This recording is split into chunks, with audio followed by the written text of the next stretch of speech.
पर्वतीय राज्य शैलपुर। आकाश में बादल भारी, पर्वतों पर धुआं, घाटी में जले घरों की राख अब भी उड़ रही है। लोग कराहते हुए खंडहरों में घूम रहे हैं। गांव की औरतें रो रही हैं। बच्चे अपनी ही झुलसी मिट्टी में खोए हैं। हर गली में एक ही नाम गूंज रहा है, वज्र केतु।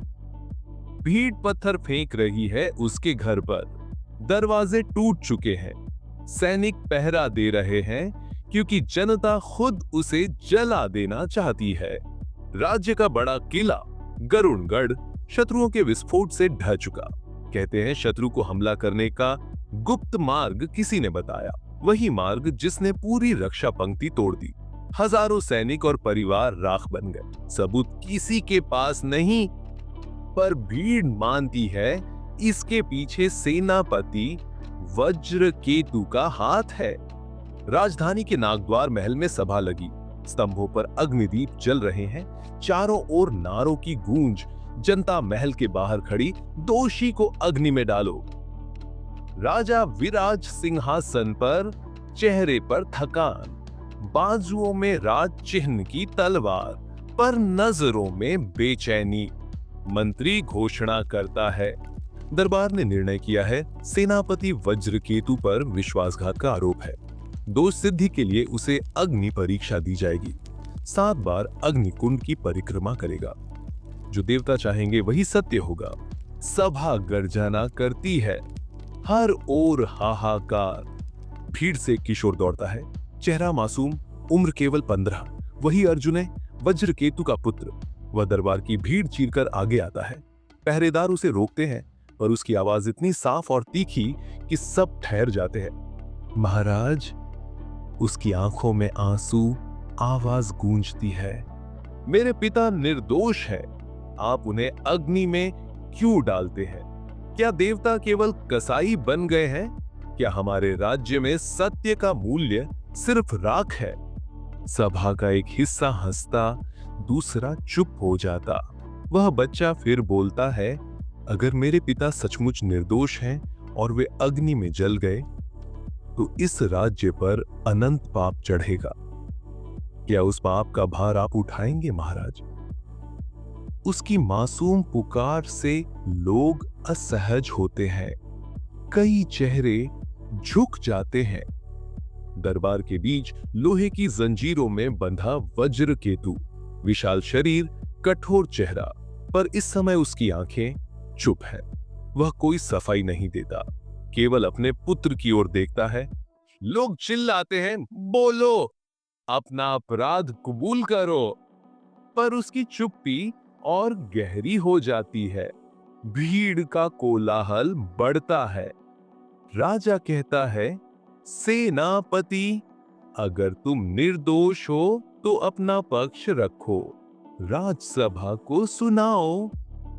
वज्रकेतु सामने देखकर भी कुछ नहीं कहता। उसकी चुप्पी से और भी शक बढ़ता है। महल के प्रांगण में बाहर तलवारें लहरा रही हैं। भीड़ गरज रही है, मृत्युदंड, मृत्युदंड। कुछ लोग सिंहासन पर चिल्ला रहे हैं, अगर आज दंड नहीं मिला तो विद्रोह होगा। भीड़ की गूंज इतनी तेज कि राजा की आवाज खुद दब गई। सभा के पीछे से धीमे कदम, सफेद वस्त्र, कंधे पर रजाई, आंखों में झुर्रियों के बीच चमक। वही राजमाता सुरवती। पूरे कक्ष में सन्नाटा छा जाता है। विराज! उनकी आवाज सीधी सिंहासन तक पहुंचती है। न्याय और प्रतिशोध को मत मिलाओ। अगर हम हर दोषी को जलाकर खत्म करने लगे तो राज्य स्वयं दैत्य बन जाएगा। राजा विराज धीरे से कहता है, मां, अगर मैंने दया दिखाई और वह सचमुच गद्दार निकला तो जनता मुझे धोखेबाज कहेगी। मैं भयभीत हूं। राजमाता उत्तर देती है, भय से शासन नहीं चलता। क्षमा भी कभी-कभी तलवार से भारी साबित होती है। सभा में तनाव गहरा हो जाता है। अर्जुन फिर घुटनों के बल बैठता है। देवताओं की अग्नि न्याय नहीं है महाराज, सच तो उस आदमी के दिल में है। उसे छीनकर जलाना न्याय नहीं, क्रूरता है। मेरे पिता दोषी हो तो अपने मुंह से कहेंगे, अन्यथा यह अग्नि परीक्षा एक हत्या होगी। कुछ दरबारी गहरी सोच में, पर गुस्साई जनता अब और अधिक गरज रही है। राजा खड़ा हुआ, सभा सुन ले, अग्नि परीक्षा कल प्रातः होगी, तभी देवताओं की इच्छा स्पष्ट होगी। तब तक वज्र केतु कारागार में रहेगा। राजमाता विरोध में कुछ कहने को उठती है, पर जनता जयकार करके राजा की घोषणा डूबा देती है। रात का अंधेरा, कारागार के खंभों पर मशालें, वज्रकेतु को लोहे की जंजीरों से बांधा गया। बाहर सन्नाटा, पर भीतर उसका पुत्र पहरेदारों से विनती कर अंदर घुस आता है। अर्जुन धीमे स्वर में कहता है, पिता बोल क्यों नहीं रहे? निर्दोष हैं तो सबको बता दीजिए। चुप रहकर आप खुद को दोषी बना रहे हैं। वज्रकेतु कुछ देर चुप रहता है, फिर केवल इतनी बात कहता है, बेटा, मौन कभी कभी शब्दों से अधिक भारी होता है।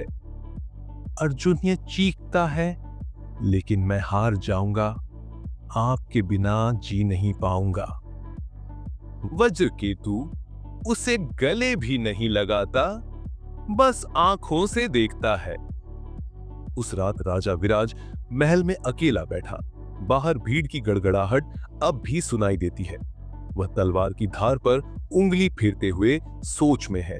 तभी दरवाजा खुलता है। राजमाता आती है। पुत्र, कल का दिन राज्य की आत्मा तय करेगा। अगर तुम उसे जला दोगे तो भीड़ शांत होगी, पर राज्य डर से जिएगा। अगर तुम उसे छोड़ दोगे तो विद्रोह होगा, पर सत्य की लौ जीवित रहेगी। सोच समझकर उठाना यह निर्णय। राजा सिर पकड़कर बैठ जाता है। उसकी आंखों में नींद नहीं। भोर, आकाश हल्का लाल। महल के प्रांगण में अग्निकुंड बनाया गया। उसके चारों ओर लकड़ियां और घी रखा गया। पुजारी मंत्रोच्चार कर रहे हैं। जनता हजारों की संख्या में जमा हो गई। हर चेहरे पर उत्साह और गुस्सा। घंटे बजते हैं। कारागार से वज्रकेतु को लाया जा रहा है। उसके पीछे सैनिक, आगे ड्रम।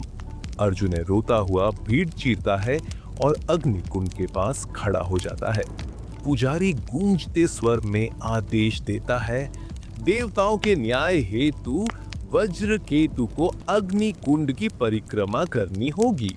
7 फेरों में सत्य प्रकट होगा। अग्नि की लपटें भड़क उठी। हर ओर तीखी गर्मी। अग्नि परीक्षा की शुरुआत हो चुकी है। जनता उन्माद में है। वज्रकेतु अब भी मौन है। कोई नहीं जानता अगले फेरों में वह क्या करेगा, मौन तोड़ेगा या खुद को राख में बदल देगा।